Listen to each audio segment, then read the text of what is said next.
حدیث شریف میں آتا ہے رسول اللہ صلی اللہ علیہ وسلم نے ارشاد فرمایا قد افلح من اسلم ورزق کفافا وقنعه اللہ بما آتاہ.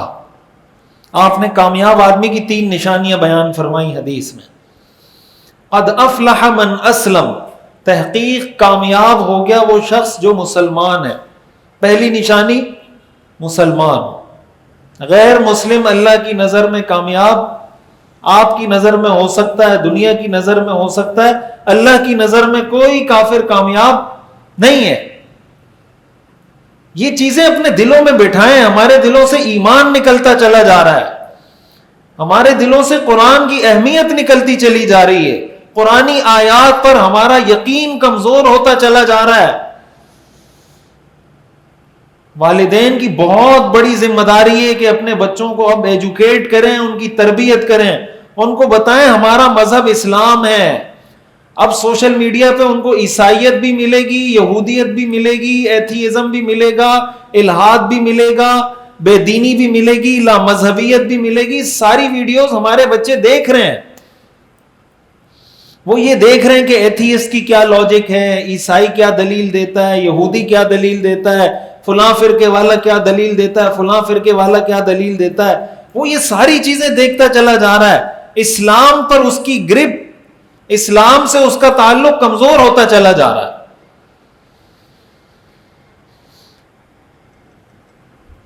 وجہ اس کی بنیادی طور پر یہی ہے کہ یہ ساری چیزیں اس کے سامنے آتی چلی جا رہی ہیں، اور جو اسلام کا بیانیہ ہے، اسلام کا بیانیہ، اس کا نیریٹو اس کے سامنے آ نہیں رہا، یا آ رہا ہے تو اس میں اس کو کوئی دلچسپی نہیں.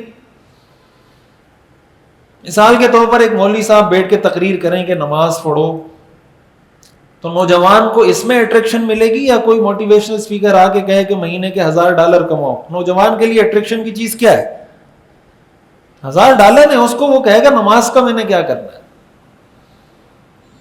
لیکن اپنے بچے کو سکھائیں کہ آپ کے لیے $1000 سے زیادہ امپورٹنٹ 5 وقت کی نماز پڑھنا ہے. یہ بار بار بولیں اس کو، بار بار جتنی مرتبہ سوشل میڈیا میں اس کے سامنے $1000 آ رہے ہیں، اتنی دفعہ آپ اس کو بولیں 5 ٹائم نماز، 5 ٹائم نماز، 5 ٹائم نماز. تب جا کے اس کی کھوپڑی میں بیٹھے گا کہ نماز پڑھنی ہے. $1000 تو دن میں اس کے سامنے 100 دفعہ آ رہا ہے، اور 5 نماز کا حکم آپ دن میں 1 دفعہ بھی نہیں دے رہے، تو وہ نماز پڑھے گا یا وہ ڈالر کمائے گا؟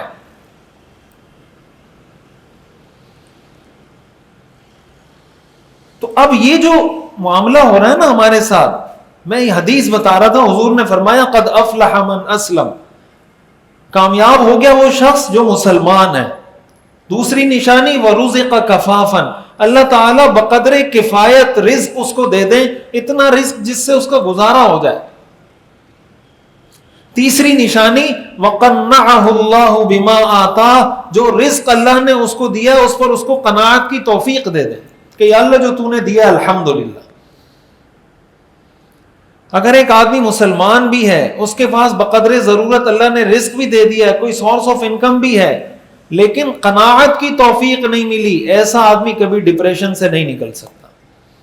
اس لیے کہ وہ کہے گا میں اس جیسا بن جاؤں، جب اس جیسا بنے گا پھر کہے گا اس جیسا بن جاؤں، جب اس جیسا بنے گا پھر کہے گا اس جیسا بن جاؤں.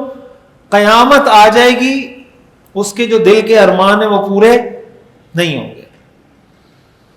حدیث شریف میں آتا ہے رسول اللہ صلی اللہ علیہ وسلم نے ارشاد فرمایا لو کان لابن آدم وادیان من ذهب لابتغى ثالثا ولا يملأ فاه الا التراب. آپ نے فرمایا اگر ابن آدم کو سونے کی 2 وادیاں بھر کر دے دی جائیں تو وہ کہے گا کاش تیسری وادی بھی مل جائے. اور آگے آپ نے فرمایا کہ انسان کے پیٹ کو قبر کی مٹی کے علاوہ کوئی چیز نہیں بھر سکتی. تو اگر 2 وادیاں پوری بھری ہوئی مل جائیں سونے کی پھر بھی انسان خوش نہیں ہوتا. تو پہلی چیز یہ ہے کہ اپنی حلال انکم پر خوش رہنا سیکھیں، اپنے بچوں کو یہ سکھائیں، نوجوانوں کو چاہیے کہ یہ چیز سیکھیں. سوشل میڈیا سے ایسے متاثر نہ ہو کہ اسلام پیچھے رہ جائے، سوشل میڈیا آگے رہے.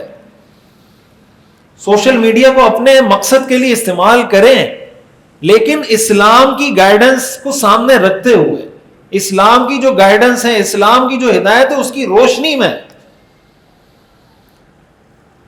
تو ایک جو ہم متاثر ہو رہے ہیں معاشی لحاظ سے، وہ اس چیز سے متاثر ہو رہے ہیں